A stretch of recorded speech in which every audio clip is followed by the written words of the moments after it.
নমস্কার বন্ধুরা, আজকের গল্প কুটকচালির দেশ। সাথে থাকো আর শুনতে থাকো। আজ থেকে অনেক বছর আগের কথা।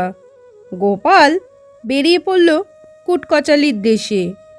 সেখানকার মানুষরা সোজা কথা বাঁকাভাবে ধরে। সেই দেশের প্রতিটি লোক কথায় কথায় প্যাঁচ মারত। যে কোনো সোজা কথা এমন উল্টোপাল্টা বোঝার মানুষ অন্য কোনো দেশে দেখা যায় না। একবার গোপাল সেই দেশের উদ্দেশ্যে পাড়ি দিল। গোপাল সেই কুটকচালির দেশের কোনো কিছুই বুঝতো না। কাঠফাটা গ্রীষ্মের প্রখর দুপুরে গোপাল রাস্তা দিয়ে হাঁটছে। হাঁটতে হাঁটতে তার প্রচণ্ড জল তেষ্টা পায়। সামনেই একটা বাড়ি দেখতে পাওয়ায় গোপাল সেখানে এগিয়ে যায় এবং তাদের জিজ্ঞেস করে, এই যে দাদা, শুনছেন? বড় পিপাসা লেগেছে, জল পাই কোথায় বলুন তো? কুটকচালির দেশের সেই লোক হো হো করে হেসে গোপালকে বললে, আরে বড় অদ্ভুত কথা বললেন তো মশাই। আপনি কোন আজব দেশের লোক? আপনাদের পানির তেষ্টা পেলে কি আপনারা জলপাই খান? না না, আমি জলপাই চাইনি। এখানে জল মিলবে কি না তাই জিজ্ঞাসা করছি।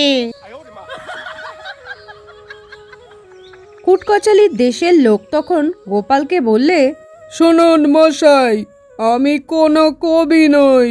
মেলালেই মেলে, তবে আমি কিছু মিল দিতে পারি।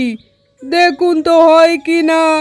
জল কচু পাতায় করে টলমল, ফল খেয়ে খেও না কো জল। সমুদ্রের জলে পাবে না কো তল, ঢেলে ধুয়ে ফেলমল। কি দাদা, আর কি মিল চাই? আরে থামুন মশাই, এ তো মহা ভেজাইলা লোক। ধ্যাত তেরি, চললাম আমি, আমার জলের দরকার নেই। এরপর গোপাল বেশ রেগে মনে মনে বিড়বিড় করতে করতে হাঁটতে থাকে। কিছুদূর যেতেই একটা মরা নদী সামনে পড়ে। নদীতে নৌকায় একটি মাঝি বসেছিল। গোপাল তাকে গিয়ে জিজ্ঞেস করলে, আচ্ছা দাদা, এই নদীতে কি কাপড় বাঁচে?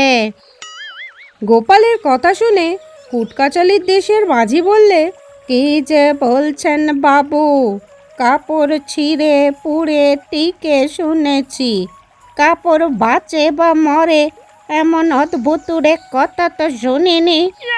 না না, আমি সেই মরা বাঁচার কথা বলছি না। আমি জিজ্ঞাসা করছি, নদী পার হতে কি কাপড় ভিজবে? বয়স্ক মাঝি তখন গোপালকে বললে, বড় আজব কথা তো, জলে কাপড় ভিজে না এমন কথা কোনো পাগলেও বলবে না। এই নদীর জলে আপনার কাপড় কোন ছাতু, ফকির ফাকরা, মুসাফিরের নেংটি বা কাটা বালিশ, ভদ্রলোকের লেপ তোষক, এমনকি রাজা বাদশার জরির কাজ করা কুর্তা সহ সব দামি পোশাকও ভিজবে। কুটকাচালির দেশের মাঝির কথায় গোপাল প্রচণ্ড বিরক্ত হয়ে বললে, মাপ চাইছি বাপু, আমায় তুমি ক্ষমা করে দাও।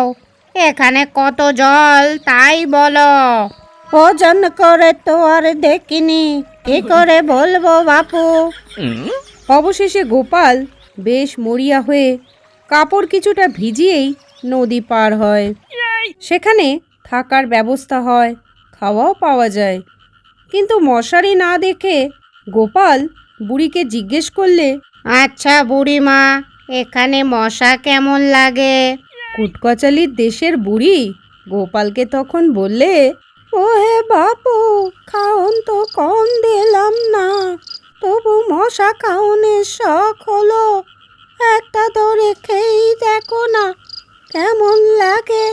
গোপাল আর কোনো কথা না বলে সেই রাতের মতো চুপটি করে ঘুমিয়ে পড়ল।